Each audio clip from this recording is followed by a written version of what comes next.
Reyes. I- My name is Steffi Reyes. I'm the Vice President of Programs at Community Alliance for the Homeless, and I use she, her pronouns. Thank you for coming to this new project workshop or info session for the 2024 NOFO. And I'm going to pass it over to Erin, who's going to get us started. You're muted, Erin.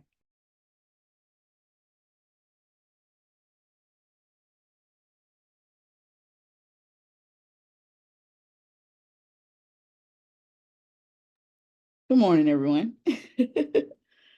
My name is Erin Woods. I am the CoC Planning Administrator, and so welcome to our FY 2024 CoC New Project Funding HUD NOFO information session. And so we're going to go ahead and get started.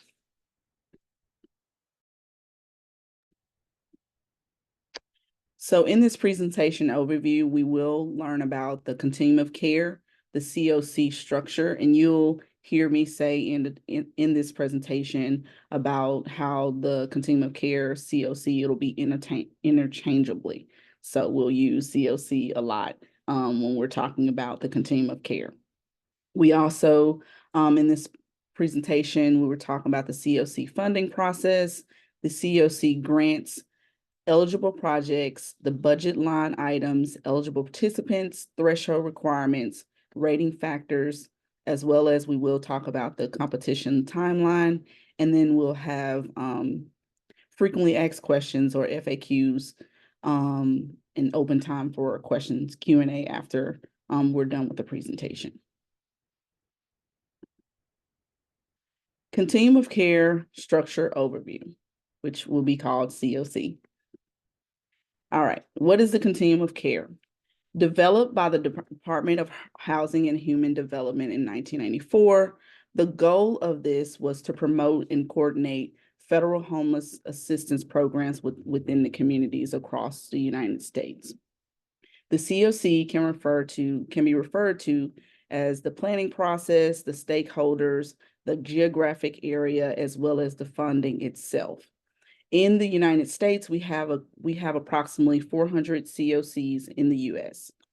Each of the CoCs has a lead agency that oversees the following, sorry guys, the following responsibilities: operating the CoC, coordinated assessment, written standards for providing assistance, designing, operating our homeless management information system, as well as preparing the application for the CoC program funds, which you all are here for today to talk about. So this is just an actual diagram of what the governing structure looks like. So for Memphis and Shelby County, the Community Alliance is the lead agency for our continuum of care. So that is TN 501 Memphis Shelby County. We are governed by the Memphis Shelby County Homeless Consortium, and we are governed by the Governing Council. The Governing Council votes annually for Community Alliance to stay as the lead agency. Again, the lead agency, Community Alliance for the homeless, we operate as the CoC lead.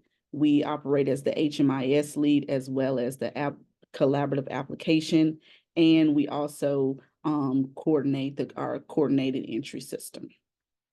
Also, under the Memphis and Shelby County Homeless Consortium, we do have several committees. These committees are logistical support and coordination, and all of these committees are either service providers, local government, that are represented in these committees. These committees work on different advocacy as well as different best practices for the community as it concerns to those experiencing homelessness.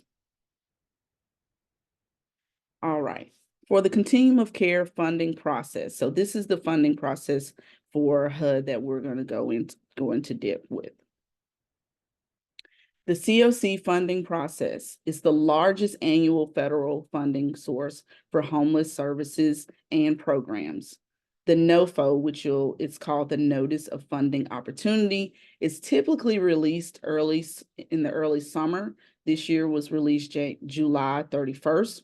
And so you normally will submit later in the summer, but this time you will submit your application more so in the later fall. The awards are normally at the first of the year, and the projects begin the following spring or summer. So your new projects will begin either in the spring or the summer. So this is just a timeline of how the process works. Again, HUD releases the funding. Once the funding is released, you all will submit your applications, new or renewal projects, to eSnaps, which is the HUD's grant application platform. The community's rank and review committee, which is this committee is voted on by the governing council, and they will prioritize the projects based on performance evaluation, strategic resource allocation, and community impact. Also, what will happen is once that's done, the prioritization list of new and renewal projects is submitted to HUD alongside our community's consolidated application or collaborative application, as you would hear about. HUD makes all the final funding determinations based on project review, our community's application score, as well as project prioritization. Okay. All right. So all projects are ranked and reviewed by a committee formed by the governing council of the Memphis and Shelby County Homeless Consortium, as well as several community members. New and renewal projects are placed on one prioritization list and submitted to HUD. Our community's total potential funding is predetermined by HUD each year. Opportunities for new funding include reallocation of existing projects, bonus awards if high-scoring consolidated community applications exist, as the CoC bonus or domestic violence or DV bonus is what it's called. Once local rank and review is complete, Community Alliance for the Homeless, CAF, submits all projects to HUD with a collaborative application. HUD makes the final determination of the funding, and there is no guarantee all or any will be funded. The funding that is available nationally for 2024 is $3.5 billion. And then the funding potentially available locally is $10,561,720 for Memphis and Shelby County for 2024. And then that's $1,863,553 for YHDP and $1,064,960 for the DV bonus maximum.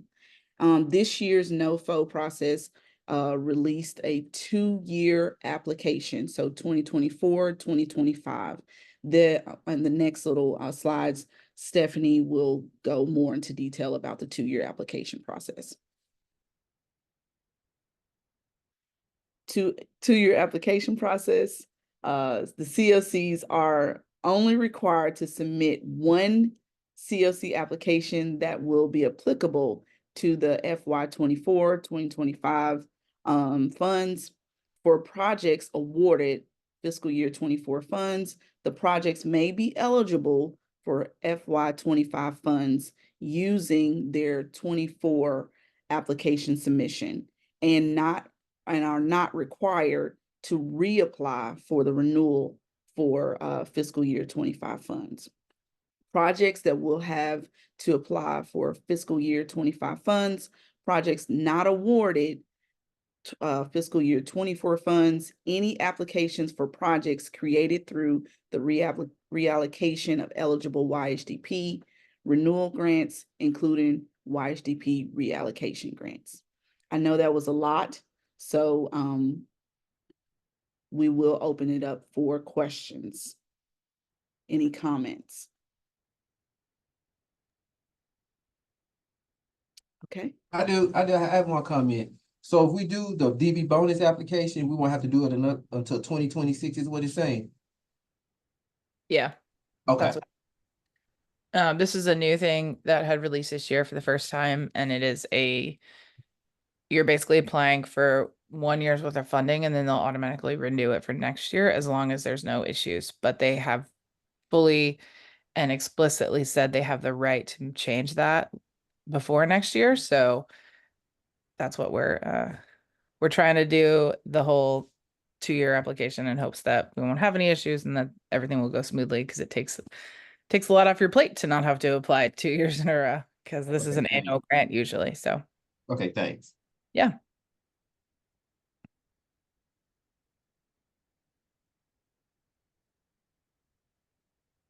Any other questions or comments? All right, Stephanie. Okay. Do you want to go to the next slide?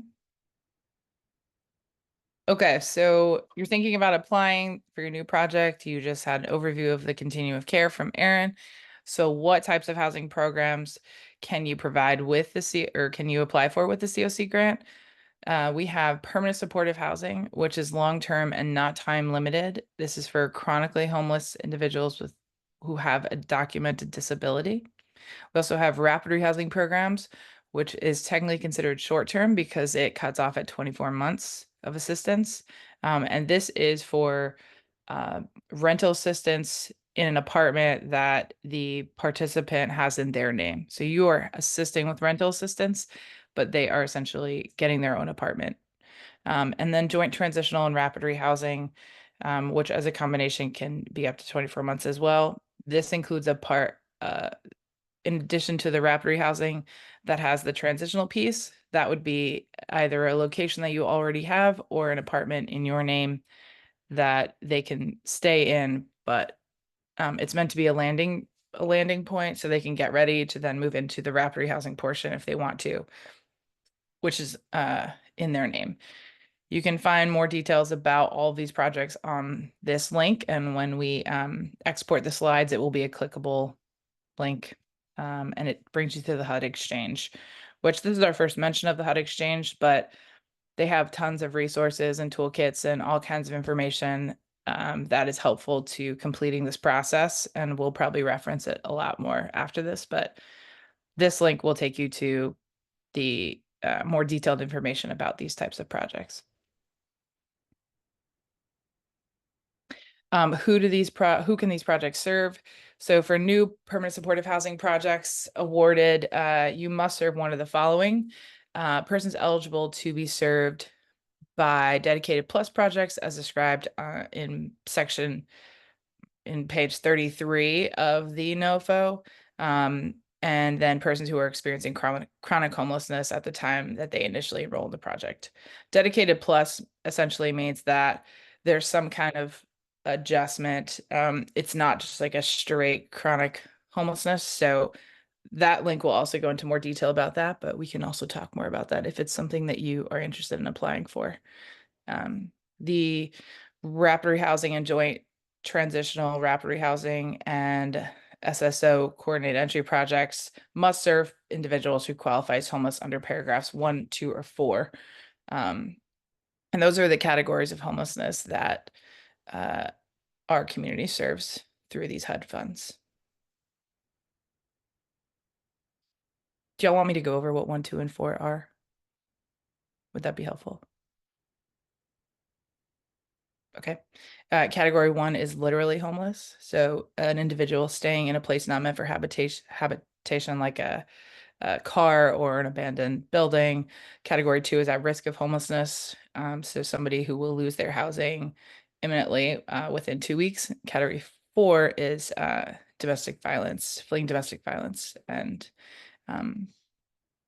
the DV bonus projects and DV reallocation projects must serve individuals and families or persons experiencing trauma or a lack of safety related to fleeing or attempting to flee domestic violence, dating violence, sexual assault, and stalking, who qualify as homeless under paragraphs 1 or 4 of the definition of homelessness. So DV bonus projects explicitly have to serve individuals who are fleeing domestic violence in some way. There are supportive services requirements for all projects. For permanent housing, recipients and subrecipients are required to make available supportive services to program participants for the entire duration of their residence in the project. There is no time limit for permanent supportive housing programs, and the entire time that they are staying there, you should be able to provide them with supportive services. Rapid rehousing program also has a supportive services requirement, but it is optional. Individuals can opt out of supportive services, but they do have to meet with their case manager at least once per month. That is the basic requirement, but you cannot force individuals to participate in any kind of programs. And you cannot make their housing dependent on them participating in your supportive services. Transitional housing, you also must have supportive services available throughout the whole time. And for both rapid and transitional housing, you can provide supportive services for up to 6 months after program exit. These are the eligible line items for permanent supportive housing and joint transitional rapid rehousing. You can do the acquisition, rehab, new construction. But in my time working on this, I've never had anybody apply for that. So I'd be curious if anyone does. You also get up to 10% of your grant in admin funds. You can get leasing and rental assistance, supportive services, operating costs, and HMIS. So for rapid rehousing, you can get administrative, rental assistance, supportive services, and HMIS. You do not get operating costs or leasing because those are for the transitional housing piece or permanent supportive housing. Because remember, the difference is that rapid rehousing is in the name of the client, and then the transitional and permanent supportive housing would be in your name. So you would have those costs to lease and have operating expenses. This grant does require a 25% match. And you can do cash or in kind. The only thing that does not fall under the match requirement is leasing. And you do have to have documentation of your match with your project application. It can be a letter or a grant award, or if you're using private funds, you can state that we're using private funds through fundraising or whatever, but you will have to upload that with your application. You can find more information about the match at the HUD Exchange at this link as well.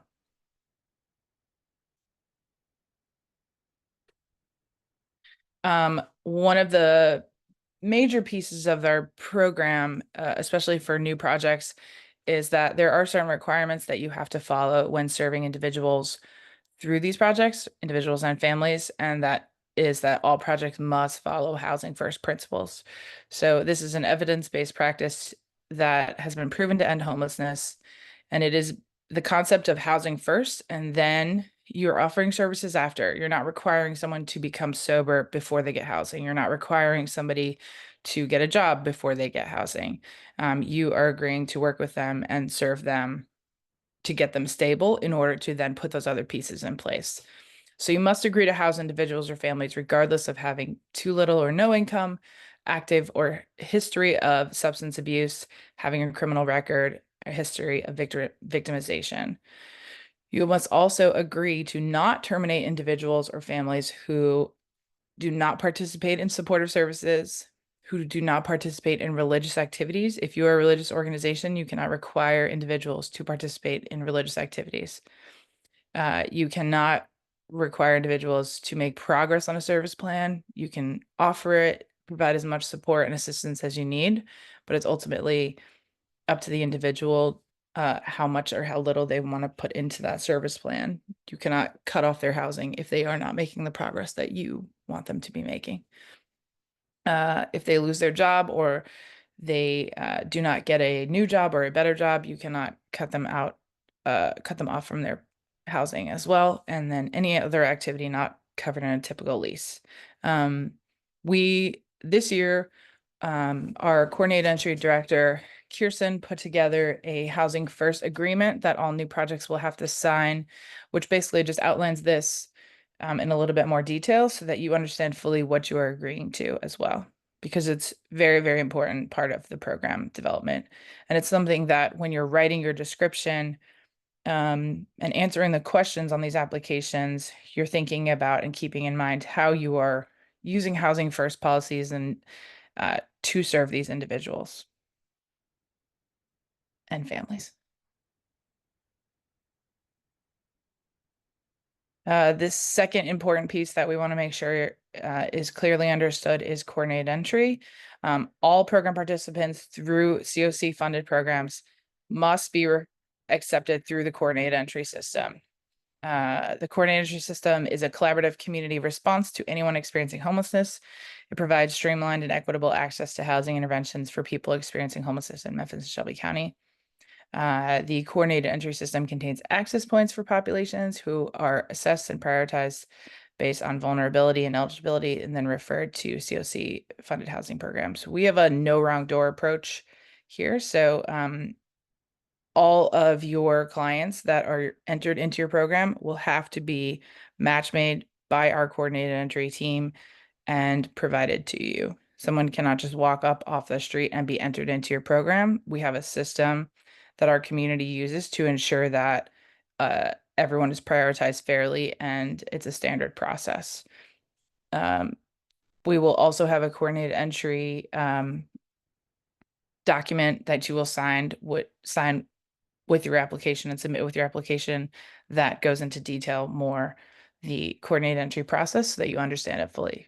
But if you have any questions, you can also look at our website, which has been updated by our coordinated entry team. And if you have any further questions, feel free to reach out to us. This is super important. We want to make sure you fully understand it to understand what you're getting into. So this is the project application requirements. All new project will be required to submit a full new project application in eSnaps, the completed housing first agreement that I mentioned, the completed coordinated entry agreement that I mentioned, and then we are implementing a new potential interview process with the rank and review committee, because we have noticed previously that there have been some questions with new projects that the rank and review committee would like to ask the applicants about. So the date that the rank and review committee will be meeting to review new projects is October 3rd. And they will be reaching out. We will be reaching out to confirm an appointment time during the rank and review committee meeting on that date. If you're applying for a DV bonus project, you will also have the DV bonus supplemental application and then a comparable database agreement. We do have standard databases that we have to use for these projects. For the DV bonus project, it is the comparable database. For every other CoC funded project, it is the HMIS system.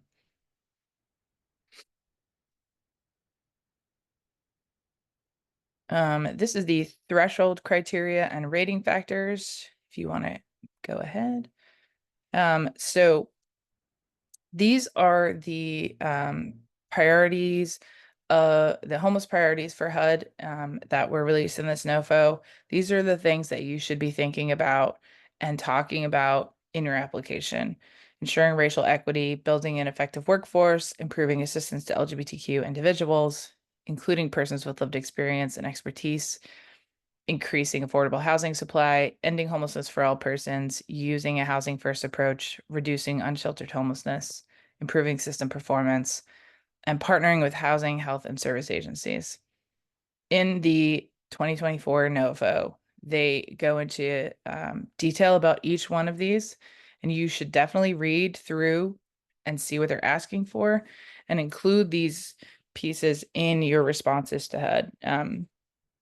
That's some feedback that I have gotten from webinars and info sessions, is that these priorities are really what they're looking for. And this is what our community will be looking for when we are doing the rank and review of how your program is tying in these HUD priorities, because that's what HUD wants to fund. Additionally, your threshold eligibility criteria. This is something that all programs have to pass. If you do not pass the threshold eligibility, you cannot apply for a program. So you have to have an accounting financial management system that satisfies HUD requirements. More details about that can be found in the NOFO. You have to have no outstanding delinquent federal debts, no debarments, suspensions from doing business with federal government. You must disclose any violations of federal criminal law potentially affecting the federal award. You must agree to participate in coordinated entry. You must agree to follow a housing first approach. You must document the required 25% match. You must become a member of the Memphis Shelby County Homeless Consortium. You can do that on our website, and the link is live there. You must have a current Live Give Mid-South profile through the Community Foundation. You must be a 501c3 organization or a unit of the government, and you must have a SAM and UEI registration number.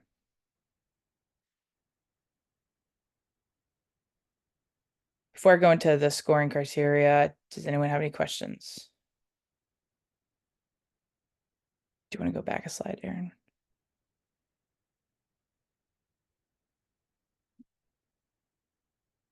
This is a lot of information. Just want to make sure. Hey, Stephanie, there was a comment in the chat that one of the organizations said that they are applying for acquisition and rehab. Cool. Interesting. I'd love to talk more about that with you.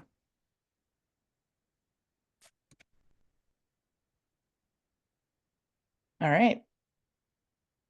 We will keep going. So the next section is our potential scoring for these projects. So we have proposed these scoring numbers to the Governing Council. They're currently reviewing these, and we will have a definite response by next Wednesday of if everything has been approved or not. And then after that, we'll start accepting applications. So for the scoring criteria for new projects, you'll have 50% that is focused on agency experience and 50% that is focused on the proposed project. They will ask you in eSnaps in your application, what is your experience in effectively utilizing federal funds? What is your experience in performing activities proposed? What is your experience in leveraging other federal, state, local, and private sector funds? And if you have any past performance with other CoC projects. For the proposed project, the categories are the scope, how you are using supportive services to assist your clients, how you are connecting your clients to mainstream benefits, how you are ensuring that the supportive services and resources you're providing will improve housing retention, meaning they will get housed and stay housed. And then what is your cost per unit per household compared to the community average? I will say that the Rankin Review Committee will be looking at these with the eye of like, is this very descriptive of what you are doing, or are you providing minimal description with a plan that's not really laid out? They are not necessarily scoring this on like whether or not this is a good idea. They want to look at if this makes sense with what our community needs. If your whole project is like, man, I really want to serve dogs, I'm just using something weird. I really want to serve dogs. They'd probably be like, that's not an eligible project, or that's not whatever. But if your project is serving the right people and it's using the right projects, be as descriptive as possible. Once you've gone past those threshold pieces and you're just thinking about your narrative, you have to really explain that you've thought through this process of how you're going to do this. The more detail, the better. And restate the questions. So if it's asking, how are you going to provide supportive services? This is how we're going to provide supportive services. This is how we're going to provide mainstream benefits. Be descriptive.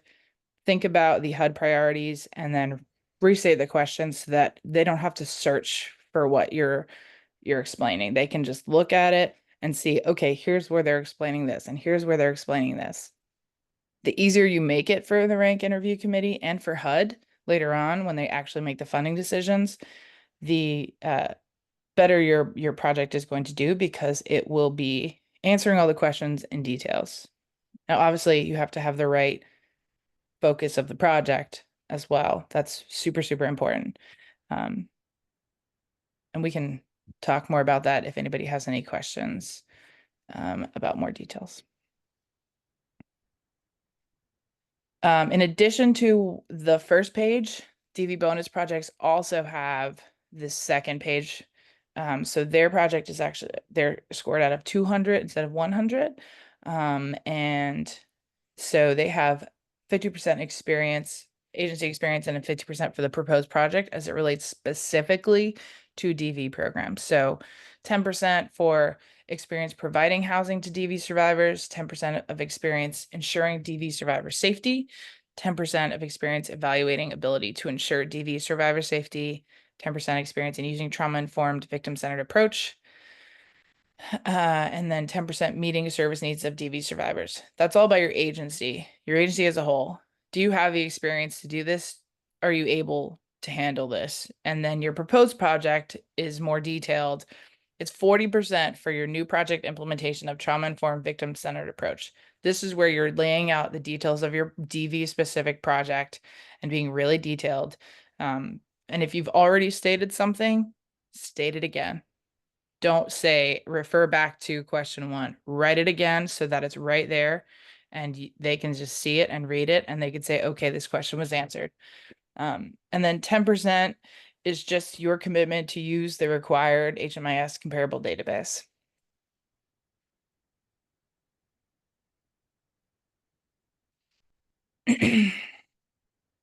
So now we're going to talk about the timeline. Today is all of our info sessions. So we have the renewal project at 11, and we have the YHDP projects at 1. And then on the 23rd will be a virtual eSnaps information session for both new and renewal projects at 10 a.m. So eSnaps, as Erin mentioned, is the database by which HUD requires you to submit applications. We will open up our applications as soon as we get approval from Governing Council that our scoring tools have been approved. So it should be sometime next week. But we strongly encourage you to come to the eSnaps information session if you have never been in eSnaps before, or if you just need a refresher. It is not the easiest to use. There are detailed instructions that go along with the project and can walk you through step by step, but it still can be complicated. After that, consumer surveys for renewal projects are due by 3 p.m. You don't have to worry about that. On the 13th and the 16th, we will be doing in-person eSnaps office hours, which means you're bringing your computer in and we're sitting next to you and walking you through the process. We cannot answer any questions on these applications, but we can definitely help you understand how to submit the application in eSnaps. Strongly recommend you look into the project as soon as you can. I would say after the eSnaps information session and see if there's anything in there that you have questions about. On the 27th of September, all new renewal DV and YHCP projects are due in eSnaps by 2:59:59. If your project is submitted at 3 o'clock, 3:01, it will not be accepted. It's just the HUD standards. No late applications will be accepted. Additionally, you have to email me your housing first agreement, your coordinated entry agreement, your CDB agreement if you're a DV bonus project, and your DV bonus supplemental application if you're a DV bonus project. Those all have to be emailed to us before 2:59:59 p.m. on 9/27. 2:59:59 p.m. Just drilling it in. 2:59:59 p.m. 3:01, it will not be accepted. All your work will be down the drain, so don't let that happen to you. On October 3rd, the Rank and Review Committee will meet for the renewal projects, and then October 4th, Rank and Review Committee meets for new and DV bonus applications. October 4th, you will also find out if you were ranked or rejected. On the 11th, if you were rejected, you will have the option to submit an appeal. That is the deadline. So starting the 4th through the 11th, you have a week to make an appeal about the project. And then that is due by 9:59 a.m. on October 11th. 9:59. Then we will do a public posting of the consolidated application and prioritization list, and then everything is due to HUD by October 30th by 7:59 p.m. But that's our deadline, not yours, so you don't have to worry about that one.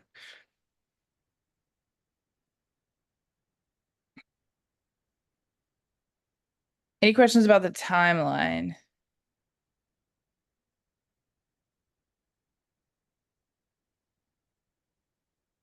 Okay. Here's some frequently asked questions. How are new project applications submitted? So all project applications are submitted in eSnaps, as we've gone over.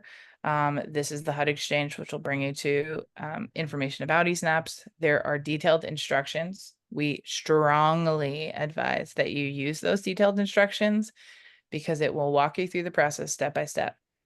Additionally, if you do not have an eSnaps account, we strongly advise that you do that sooner rather than later and set yourself up in eSnaps, because sometimes there can be glitches. It can take a while. You don't want to be stuck and the deadline is coming up and you still haven't even gotten into the application. That happened to an agency a couple of years ago, and they only had a couple of days to really get their project together. You don't want that to happen to you. So get in there sooner rather than later, and set yourself up. Where can I find detailed information about submitting a new project application? Everything's on the HUD website. It's also on our website. If you go to caf.org, at the top, there is a 2024 NOFO page, and then scroll all the way to the bottom, and you can see all the resources that are on there.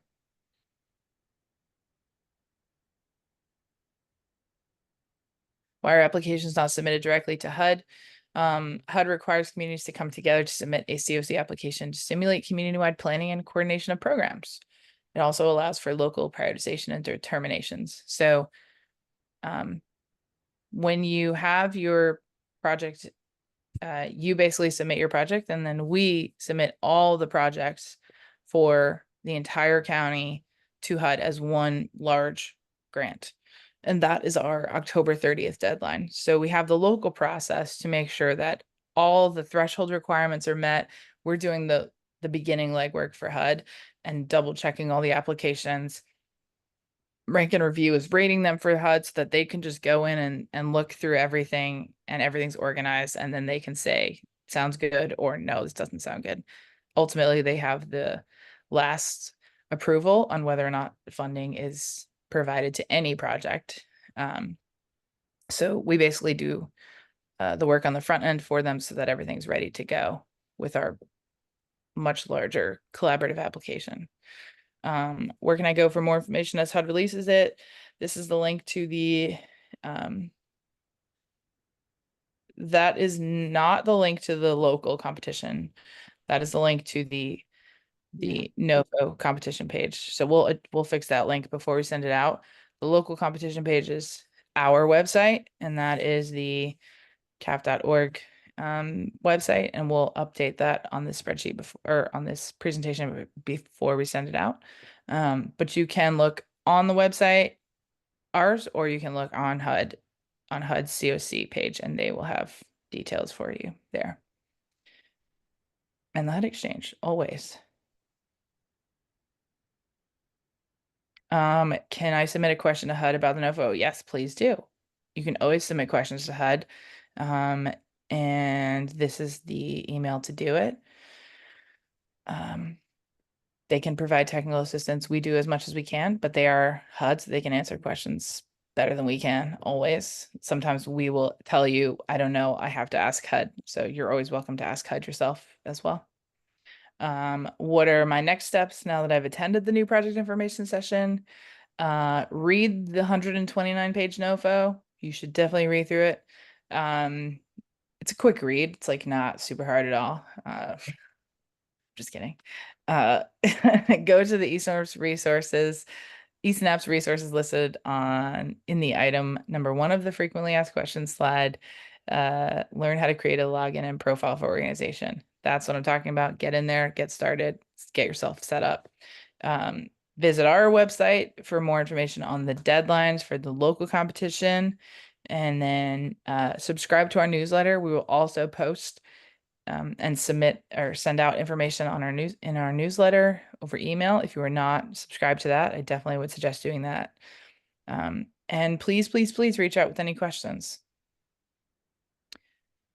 Again, my name is Stephanie, and Erin was,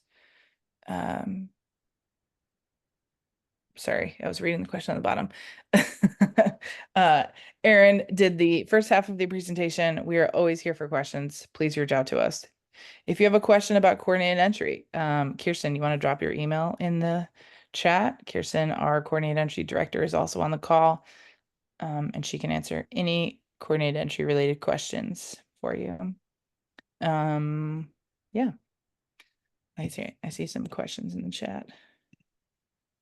So Stephanie, we have a couple questions that are in the chat. One is one question from Adrian asks, will you provide create, I guess, the login to create for eSnaps? Adrian, can you expand on your question? Yeah.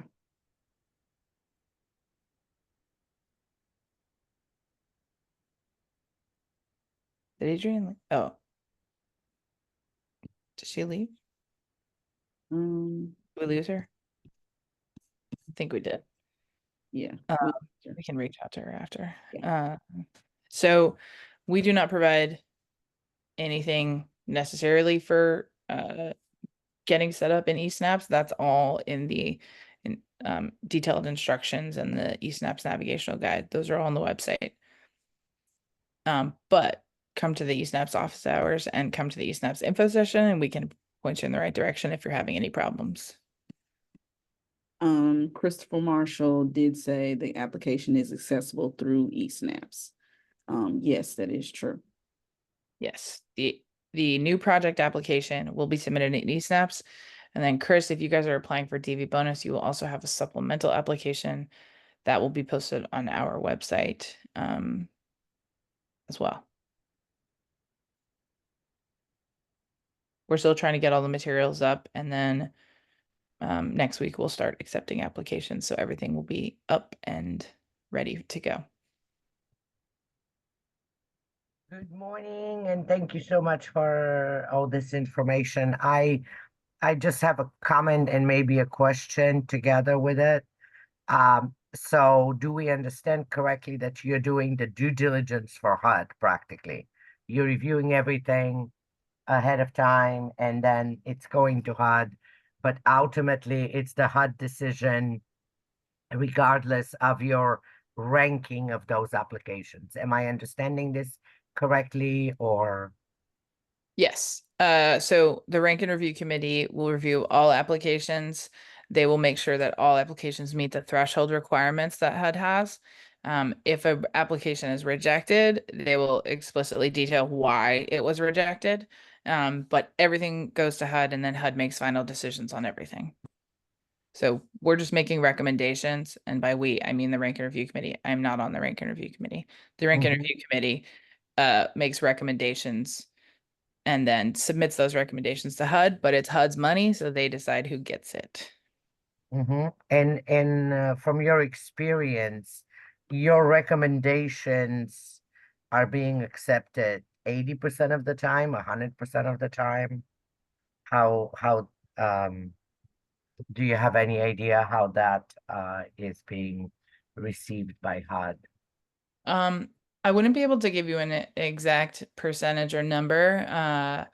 This is my first year in this role, but from what I understand about HUD, this process is used for everybody, and they do rely on the ranking of the local competition to provide them with this reviewed and vetted list of applications.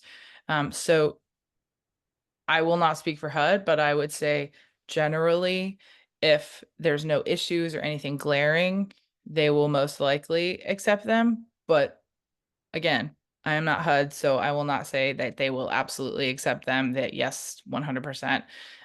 It's completely up to them. They could do something wild. Who knows?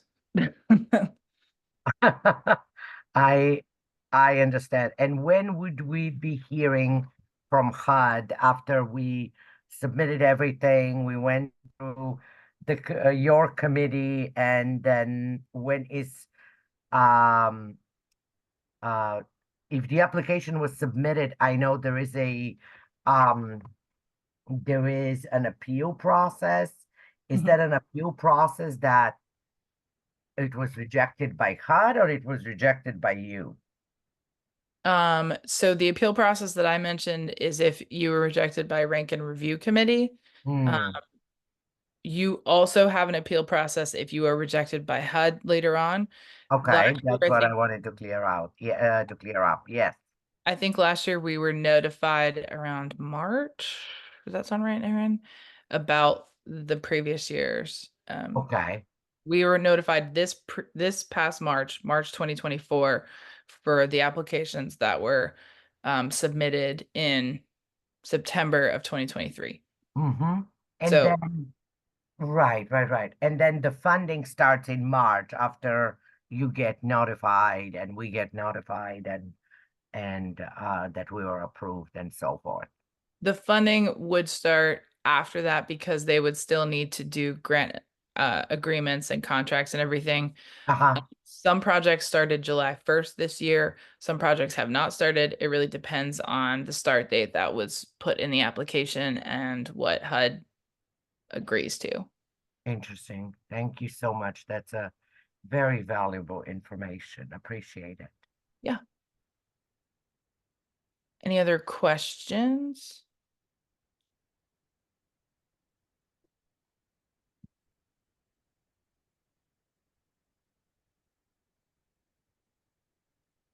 Okay.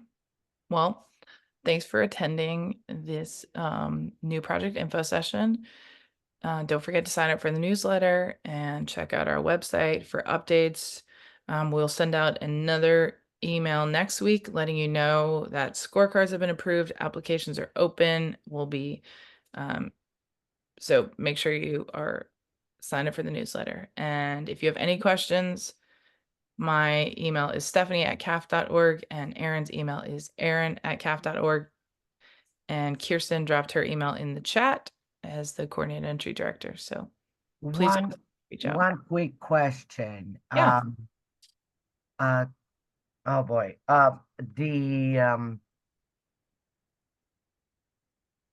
Where do we read the 123 pages that you mentioned, Stephanie? We can drop that link in the chat. It's also on our website and then on HUD's website. If you search CoC NOFO 2024, it will come up, but we'll drop it in the chat real quick. Thank Do you. you have it or do you want me to do it? Well, where is, oh God. Got it? Yes. Okay.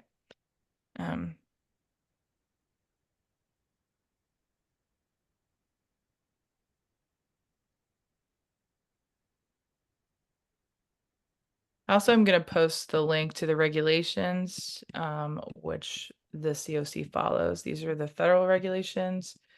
And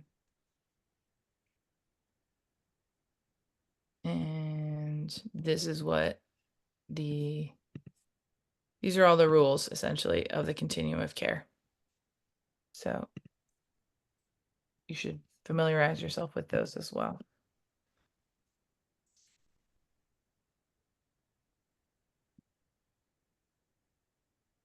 All right. Please don't hesitate to reach out. And thanks for coming. Thank you so much. Have a blessed day and a wonderful weekend. You too. Thank you. Bye now. Bye-bye. Bye.